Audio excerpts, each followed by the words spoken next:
별게 다 있는 타고 별다방.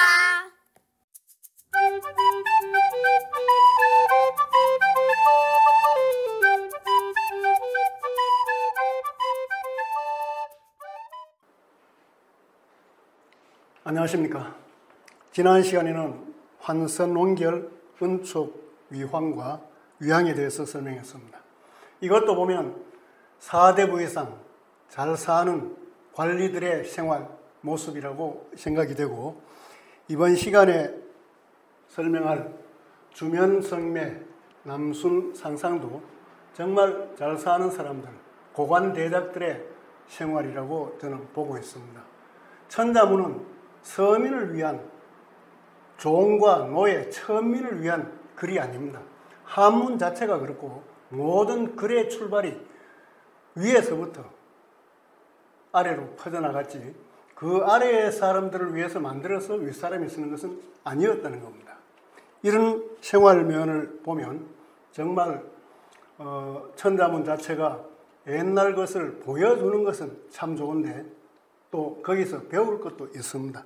그러나 이런 모든 것은 백성들이 함께 누릴 수 있어야 된다, 저는 그렇게 보고 있습니다. 이번 시간에는 모세에 대해서 먼저 설명을 하겠습니다. 이것이 못년자의 원래 글자입니다. 그런데 모세는 물이 있어야 되겠죠. 그래서 못년자는, 이 글자가 못년자의 원래 글자인데 왼쪽에 삼수변, 물을 덧붙여서 지금은 이 글자를 못년자로 사용하고 있습니다. 그런데 이 못년자, 이것이 무슨 뜻일까? 저는 과거에 못년자는 못을 이래 해놓고 물이 있고, 그래서 못의 구조물이다, 못 속에 있는 걸어 다닐 수 있는 길도 있고 하는 그런 구조물이라고 생각했는데 그것이 아니었습니다. 그럼 뭐냐? 요 글자를 자세히 보시면 왼쪽에는 뭐가 보이느냐? 요것이 보입니다. 오른쪽은 요것이 보여요. 그럼 이게 뭐냐? 통나무를 잘라가지고 왼쪽에 있는 것이 조각장, 오른쪽에 있는 것이 조각편입니다. 요 조각장이 보이죠? 또 조각편이 보이죠? 요게 다 들어있습니다. 그럼 여기 줄은 뭐냐? 이 조각장, 조각편을 땅에 박고 줄로서 연결했다. 쓰러지지 않도록 연결했다라는 그런 뜻이 있습니다. 그러니까 못이란 것은 뭐냐? 이렇게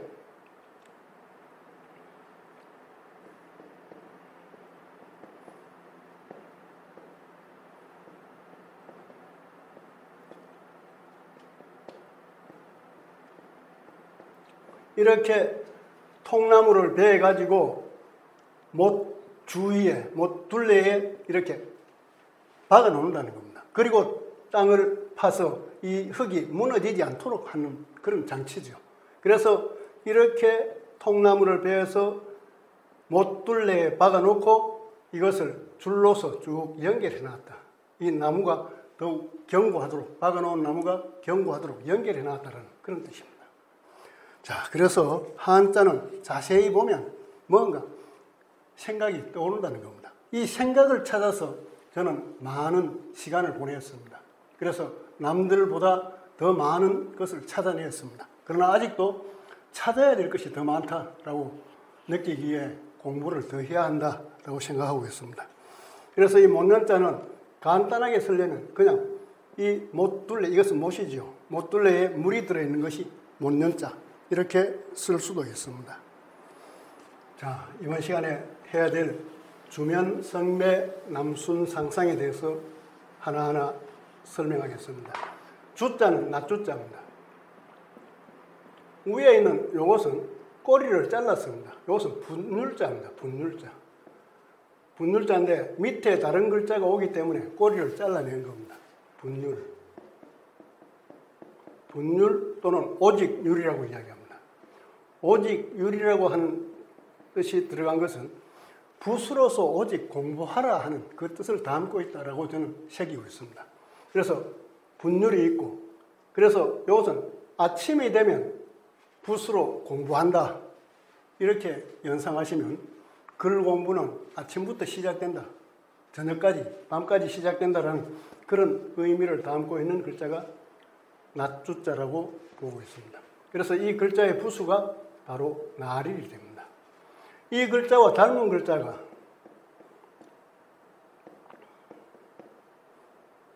그림 화자입니다. 그림 화자의 부수는 밭그림을 그렸다 이렇게 연상하시면 됩니다. 그런데 이 글자의 부수는 또한 밭전자가 부수입니다.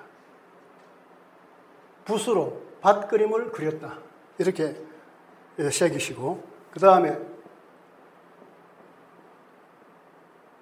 글서자가 나오는데 이 글서자는 붓으로 쓰는 겁니다. 분율자. 붓으로 말하는 것을 기록해놨다 하는 것이 글서자가 되는 것이죠. 그 다음에 면자는 잠잘면, 잘면자입니다. 자, 눈을 가지고 있습니다. 눈을 감고 뜨고 하는 것이 깨고 잠자고 하는 그것의 주요한 거리가 되니까 이게 바로 눈목자가 들어갑니다. 그리고 백성민자가 오른쪽에 들어있는데 이것은 그칠간자에서 눈알을 이런 무기로 찔러 놓은 겁니다. 그래서 이것은 뭐냐? 이것은 눈알이 있는 겁니다. 눈안자인데 이 눈이 그치고 있다. 그칠간.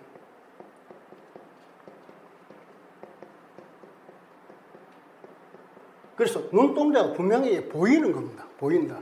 그래서 눈안자는 눈목자가 있고 눈동자가 옆에 있다라는 것을 나타내는 겁니다. 그런데 이것은 뭐냐? 눈동자가 찔려가지고 이런 도구에 찔려가지고 눈동자가 없어진 겁니다. 그러니까 백성민자는 뭐냐? 이것은 우리가 말하는 백성하고는 다릅니다. 옛날 이 글자를 만들 때는 이 백성민은 피지배층, 노예나 종 이런 사람들입니다. 그래서 이 노예나 이런 사람들은 도망가지 못하게, 또 그들이 노예나 종이라는 것을 나타내기 위해서 한쪽 눈을 찔러 놓았다는 그 뜻을 담고 있는 글자인데 굉장히 무서운 글자죠. 백성민. 그래서 이것은 눈동자가 없어요. 없으니까 잔다 하는 잘면자가 되는 겁니다. 잔다. 눈동자가 눈꺼풀이 내려와서 없으니까 잘면자가 됩니다. 그래서 눈안자가 있고, 이거는 드리울 숫자. 그러니까 잠잘수, 수면, 잠잘면 이렇게 하는 것이 수면을 취한다. 눈동자 위의 것이 드리웠다, 내려왔다, 눈꺼풀이 내려왔다. 또 눈이 없어졌다. 그래서 눈동자가 없어졌다. 잠잘면 이렇게 된 겁니다. 저녁석자는 달에서 달 뜨기 전의 상태다. 그러니까 선이 하나가 없습니다. 그래서 이것은 저녁석, 이것은 달의 선이 두 개가 분명히 찍혀져 있는 그 모습입니다. 달월. 잠잘매자. 잠잔다 할 때 잠은 어디서 잡니까? 집에서 잠을 자겠죠. 그래서 잠을 자는데 어디서 자느냐? 여기서 잠을 잡는다. 이것은 뭐냐? 앞에서 말씀드렸듯이 조각장, 조각편입니다. 즉 이거 한쪽을 가지고 이것이 세워놨는데 이것이 눕혀져 있는 이 모습이 돼야 됩니다. 그런데 이것은 편의상 세워놨어요. 그래서 침상에서 잠을 잔다. 그런데 안일 밑자를 딱 써놨는데 보면 요 밑자를 보면 자 침상이 있고 밑자를 이렇게 쓰면 이게 베개를 비고 있는 사람의 모습 같아요. 그래서 여기서 잠잔다라는 그 뜻을 찾아낼 수 있다, 유추할 수 있다라고 저는 생각을 합니다. 그래서 이것은 잠잘매. 그래서 주면 성매라고 할 때 이거는 잠잘면이라고 이렇게 새기고 있는데 이것 정말 한자 풀이를 할 때 잘 봐야 된다라는 생각을 하고 있습니다. 이것은 잔다는 뜻도 있어요. 잘면에 잔다는 뜻, 눈동자가 없으니까 닫혀 있으니까 잔다는 뜻도 있는데 이거는 눈을 감고 잠시 쉰다라는 그런 뜻이 있습니다. 아무리 권세가 좋고 이렇게 하지만 대낮에도 TV 자는 사람이 어디 있겠습니까? 대낮에는 잠시 눈 감고 쉬지요. 그렇게 풀이를 해야 됩니다. 그 다음 남자는 쪽남자라고 이야기합니다. 쪽남자는 쪽빛 남이다. 그 남색남, 아주 진한 남색을 쪽남이라고 이야기하는데 청출어람 할 때 쪽남자가 바로 이 글자가 됩니다.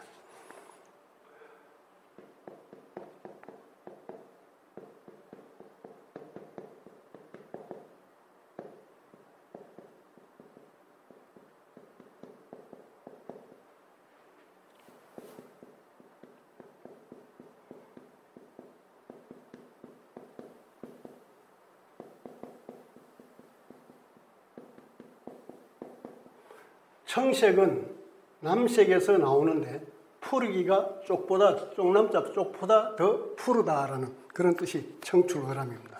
또 이 청출어람으로만 쓰면 제자가 스승보다 더 뛰어났다 하는 그런 뜻으로 사용되는 사자성어가 되는 겁니다. 그래서 쪽남자는 초두 밑에 감독할 감자를 썼습니다. 볼감자, 감독할 감자. 눈으로 본다는 겁니다. 눈. 이것이 바로 신하신자로 신하신자입니다. 신하신자는 눈으로 윗사람을 쳐다본다든지 또는 밑으로 쳐다보는 그런 눈을 상징한 글자입니다. 그리고 오른쪽에 있는 이것은 저는 대죽자로 보는 겁니다. 대죽자의 하나다. 그리고 밑에 있는 그릇명. 그릇명은 그릇 속에 있는 것을 감시한다, 감독한다는 겁니다.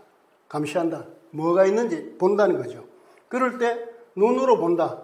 그릇 속에 들어있는 것을 눈으로 보는데 위에 표면만 가지고는 잘 안 보여요. 수면만 가지고는 안 보이니까 대나무를 하나 딱 달아놨습니다. 그래서 대나무로 이 그릇에 있는 것을 휘저으면서 무엇이 들어있는지 살핀다라는 것이 볼감자의 뜻이다라고 저는 그렇게 풀이를 하고 있습니다.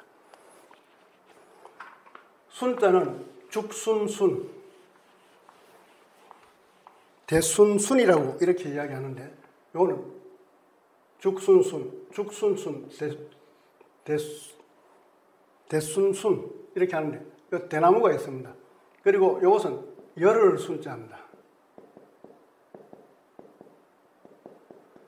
이 열을 순자를 써서 음을 나타냈지만 죽순이라는 것은 열을만 하면 열을 내로 쫙 자란다는 그런 뜻을 담고 이 열을 순자를 써서 죽순순이라 했다라고 보는 겁니다. 그래서 이것을 어떤 책에서는 대순순 순으로 되어 있는데 또 어떤 책을 찾아보면 요 죽순순자가 이렇게 해서 클 윤자, 다스릴 윤자를 써서 이것도 같은 뜻을 가진 대순으로 해놨습니다.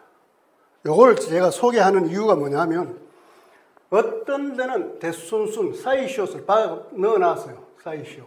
그리고 여기서는 사이시옷이 없습니다. 자, 그래서 우리 국어에서 사이시옷을 언제부터인지 굉장히 많이 넣고 있어요. 저는 이거 우리 국어를 순화시키기 위해서라도 사이시옷을 국어 단어에서 많이 빼야 된다라고 저는 주장을 합니다.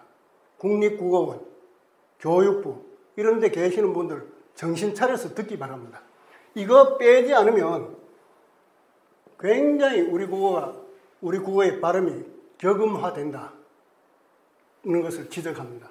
그래서 위에는 어떤 원편에서는 대순순으로 되어 있고 여기서는 시옷이 빠져 대순순으로 되어 있습니다. 우유갑이라고 하면 되는데 거기서 사이시옷을 넣었어요. 우윳갑. 등굣길 하면 되는데 등굣길 일어났어요. 하교길 하면 되는데 하굣길 일어났습니다. 이거 정말 위험한 겁니다. 그래서 이런 문제를 해결하기 위해서 사이시옷을 빼면서 한자 교육을 좀 시켜주기 바랍니다. 그러면 아무 문제가 없습니다. 자, 순자를 했고 상자는 우리가 일반적으로 코끼리상이다. 모양상, 코끼리상. 그래서 이것이 코끼리의 상아가 튀어나온 것처럼 보인다 해서 코끼리상이라고 이렇게 하는데 이것은 모양상, 코끼리의 모양상. 또 요 하나 중요한 것은 본뜰상이라는 것도 같이 알아두면 좋습니다. 본뜰상, 무엇을 본뜬다? 상형문자라는 말이 있습니다. 상형. 상형자, 상형문자라고 있는데 이것이 그림 문자를 상형문자라고 합니다. 모양을 본떠서 만든 문자가 상형문자입니다. 그래서 이것을 코끼리상이라고 해서는 이것이 해석이 안 됩니다. 풀이가 안 돼요. 문해력이 안 된다는 겁니다. 그리고 모양상자라고 해서도 안 됩니다. 모양상, 모양형, 모양 글자다. 이것도 안 되죠. 그래서 반드시 이것은 본뜰상을 같이 알아놔야지 잘 정확하게 다른 한자도 이해하기가 쉬운 겁니다. 이 상자의 부수는 돼지시가 부수입니다. 밑에 나오는 돼지시. 그래서 돼지는 돼지시도 있고 또 돼지해자도 있습니다. 돼지해. 요거는 서 있는 돼지. 요것은 누워서 새끼들이 젖을 먹는 어미에 달라붙어서 젖을 먹는 그런 돼지, 젖을 먹이는 그런 돼지, 돼지시, 돼지해 그런 차이가 있습니다. 자, 상자도 마찬가지입니다. 상은 평상상이라고 이야기합니다. 평상이다. 평상. 평상을 우리나라에서는 이렇게도 많이 씁니다. 그런데 정자로서는 평상상 이래 됩니다. 자, 이것은 뭐냐? 앞에서 이야기했듯이 통나무를 베어가지고 한쪽 조각장, 조각편 이것을 눕혀가지고 다리를 달고 눕혀가지고 했다. 그러니까 나무를 반쪽 잘라서 했다라는 그런 의미로서 평상상의 뜻이 되는 것입니다. 자, 여기까지 주면성매, 남숭, 상상에 대한 설명을 글자 풀이를 했습니다. 이것은 뭐냐? 어떤 책에, 많은 책에서는 이렇게 풀이를 했어요. 낮에도 자고 잠잘면 자니까, 저녁에도 잔다 잠잘면 자니까 저녁에도 자고, 그냥 낮에 디비 자고 저녁에 자고, 쪽남, 죽순순, 쪽빛대나무와 상아로 만든 침상, 상아를 장식한 침상에서